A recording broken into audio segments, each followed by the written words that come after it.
In this video, I'm going to show you how I painted these 3 pumpkins in 3 different styles, ranging from fairly simple to more complex as we move along. So let's get started.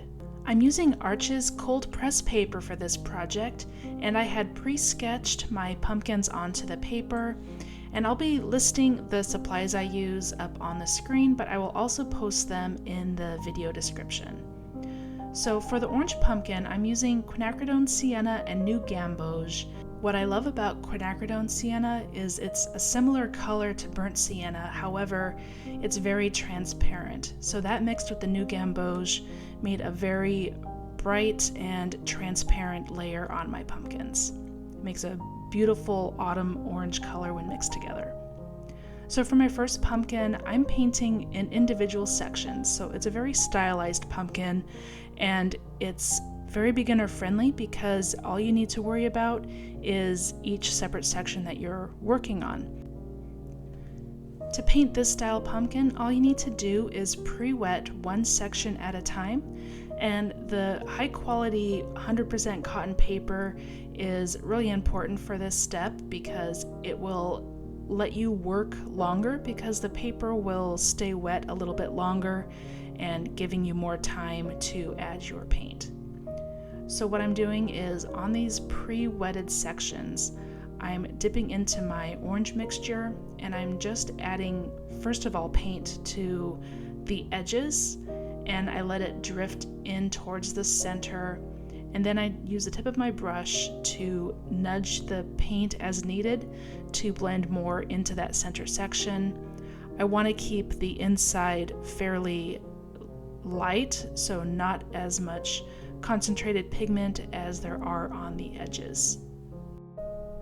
By the way, if you'd like to have these pumpkin outlines for yourself to print and trace and follow along, then go ahead and click the link in the description below, my website at createwithora.com/free, and you will have access to a lot of my line art that I use for my related videos. So it'll provide the line art as well as the video that will let you follow along with that project. Now I have all the sections filled in, and I'm going to mix some color for the stem. I'm using Perylene Violet with a little bit of that orange mixture to make a really nice transparent brown color. And the stem is painted in the same way, just section by section on wet paper.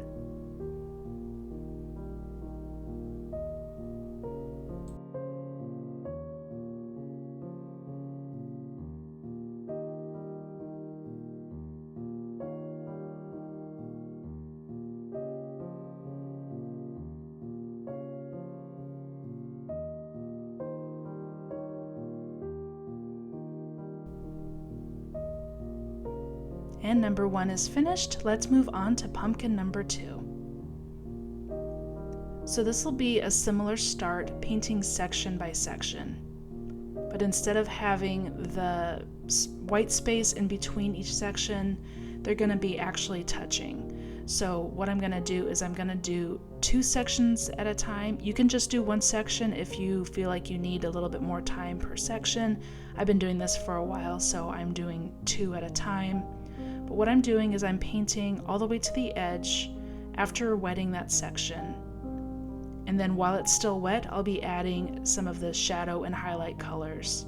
And then I'll be using water drops to add some additional texture. So right now I'm just using that same orange color as before, dotting my brush to let it merge a bit into the center of that section.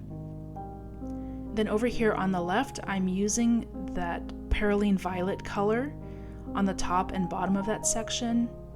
It just gives it a little bit more of a realistic shape where you see some of the shadow where it curves in and then more light as it curves out. So here I'm adding it to the edges of the section as well. And you want to do sections that are not touching so that they can not run into each other, because that will ruin the effect of the controlled washes that you're working on. So a little bit more intense orange color here right over the top of that violet.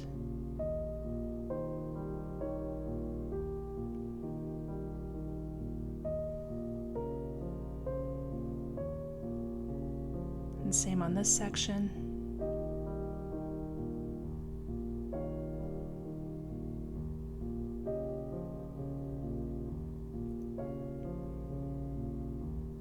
And then on this third section, I skipped through a bit, adding some of those water drops. And you add this before it's completely dry, and that's how you get that texture of the purposeful blooms that pushes pigment away and just makes that nice texture that makes it look a little bit more like a realistic pumpkin.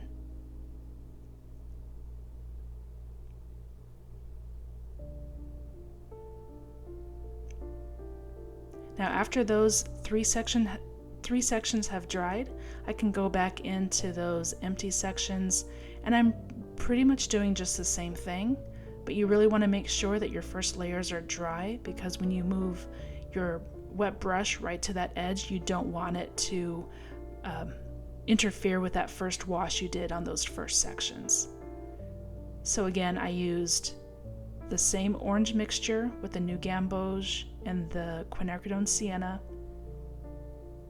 pushed it towards the center of the section, and then used Perylene Violet as the shadow color on the tops and bottoms of the sections and along the edges. And this shows where the sections look recessed next to each other.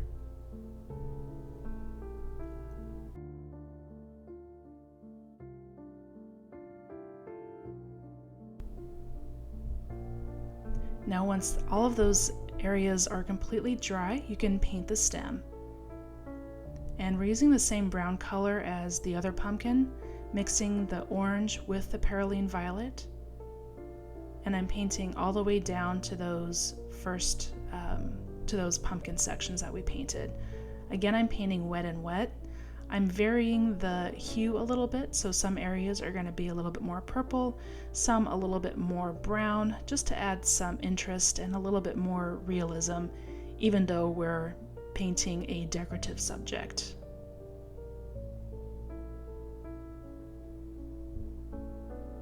Adding a little bit pure orange here, dotting it in, letting it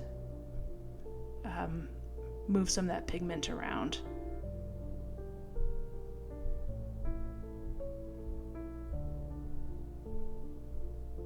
And notice I'm using my smallest brush for this part.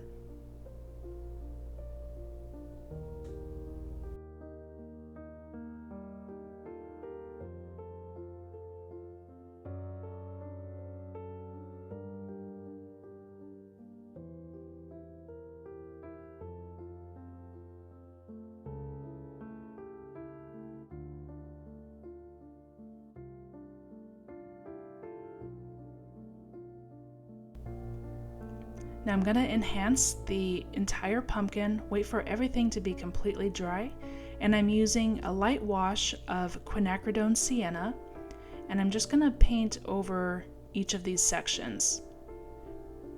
Re-wet it carefully so you don't lift the first layer, but you can add this glaze of color all in one go.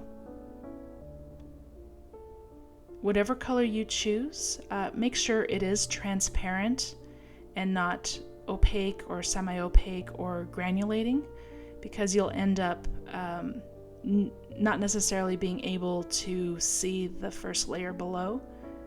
So transparent color in this stage, and you'll be able to see your original texture and brush marks and shadow colors.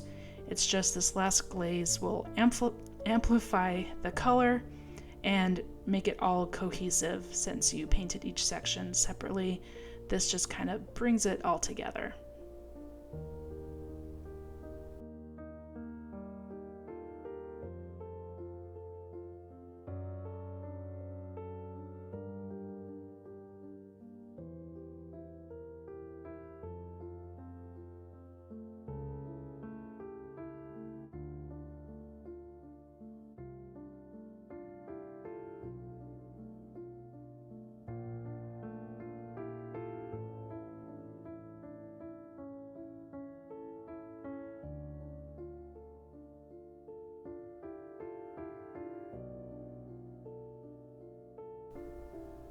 pumpkin number 2 is complete, and now let's start pumpkin number 3.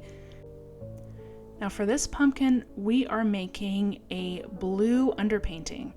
So I'm using French ultramarine blue with a little bit of that quinacridone sienna. And I'm using my small brush, and again I'm painting on these wet sections one at a time, and I'm adding this blue-gray color where the shadows are.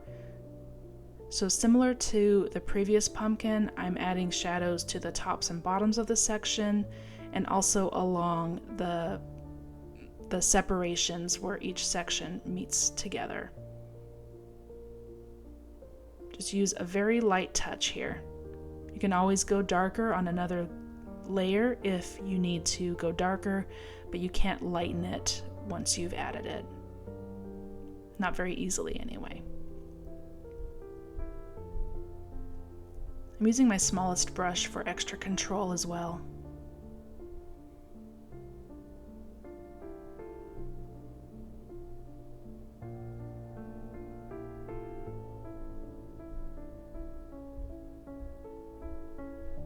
So I'm following my reference photo and just really seeing where the shadows are. Darkest on the bottom, bring it up a little bit along the middle.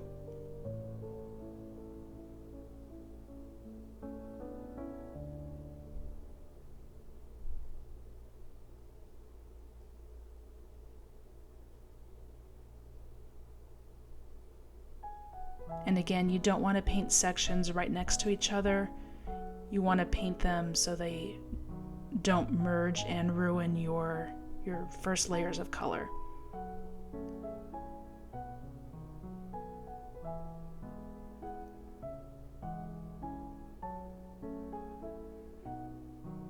So I'm adding slightly more concentrated blue here, blue-gray.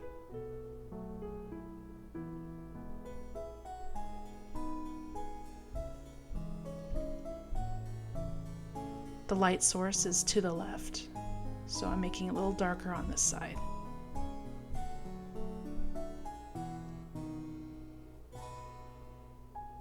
Then I rinse, blot my brush, and move that pigment gently across that section. Once the first layers are dry, I can add the blue-gray to those other unpainted sections. But definitely be patient and make sure your first areas are dry first.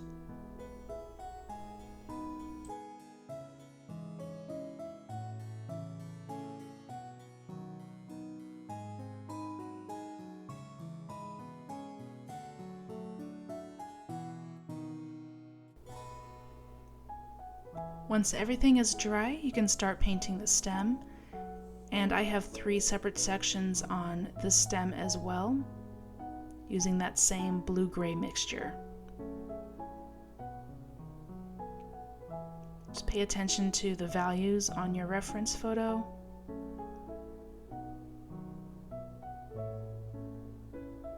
So you know where to add the darkest darks and keep the highlights.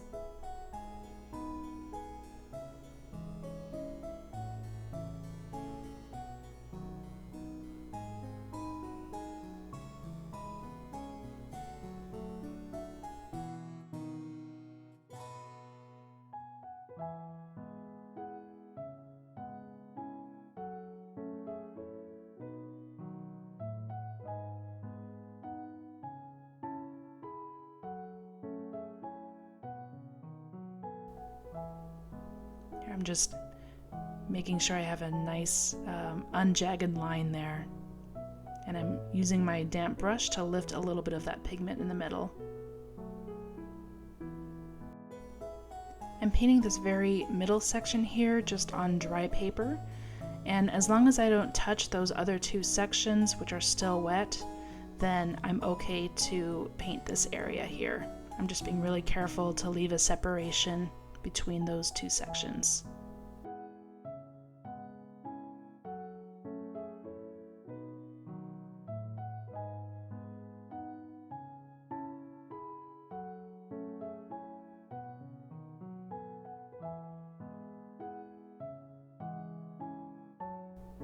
Once all of the blue-gray is completely dried, then we can start glazing our local color. So we're going to start with a light wash of New Gamboge. And we're going to do this section by section. I'm painting on dry paper. Add it carefully so you don't lift the previous layer.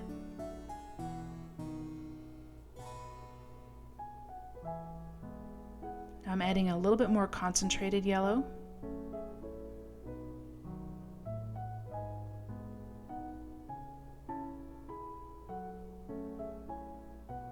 I still want to make sure to leave a highlight.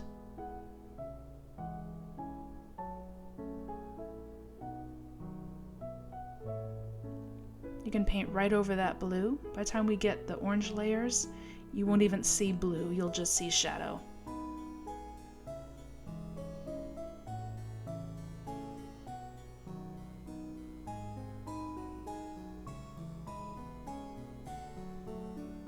Now some quinacridone sienna.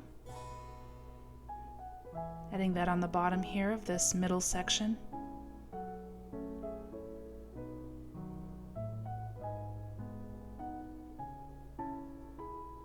And along the edges.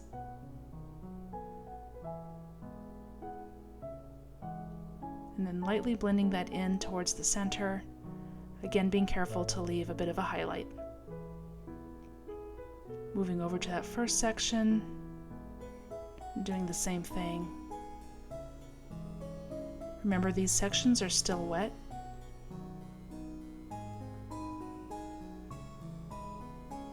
That allows for nice, smooth blendings of color.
I'm using Perylene Violet to glaze over that stem.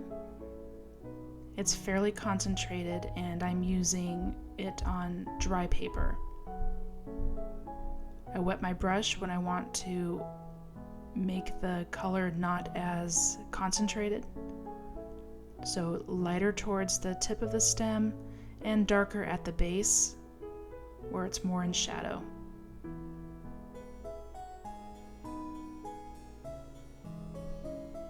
And I glaze it right over those white sections because the highlight will still show through, but I didn't want to leave them pure white.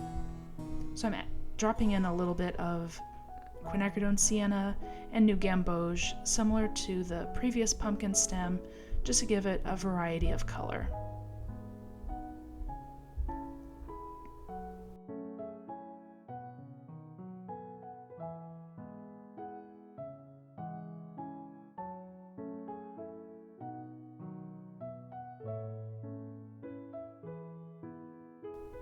Now we're going to amplify and boost that orange color.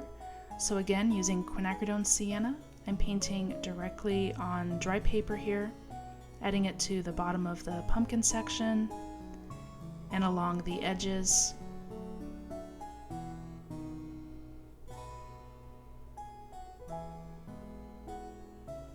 Making sure I preserve that highlight and adding some new gamboge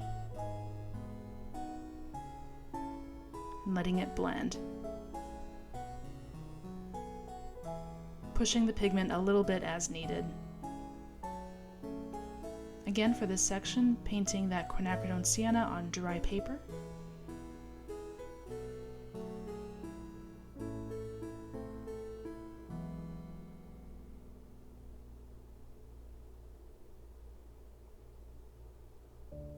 And new gamboge on the highlight.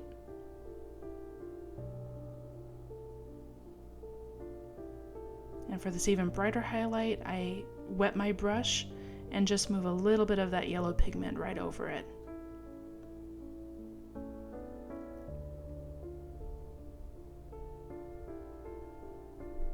And I'll just do this section by section.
I'm adding one more dark layer of color on the stem,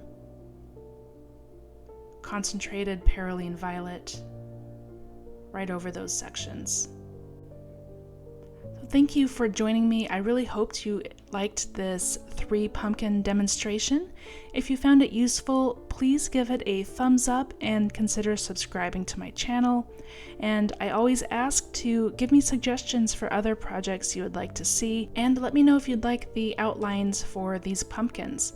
Also, if you go to my website, createwithora.com/free, I do have other freebies available for you. Once again, thank you for joining me, and I'll see you in the next one. Bye.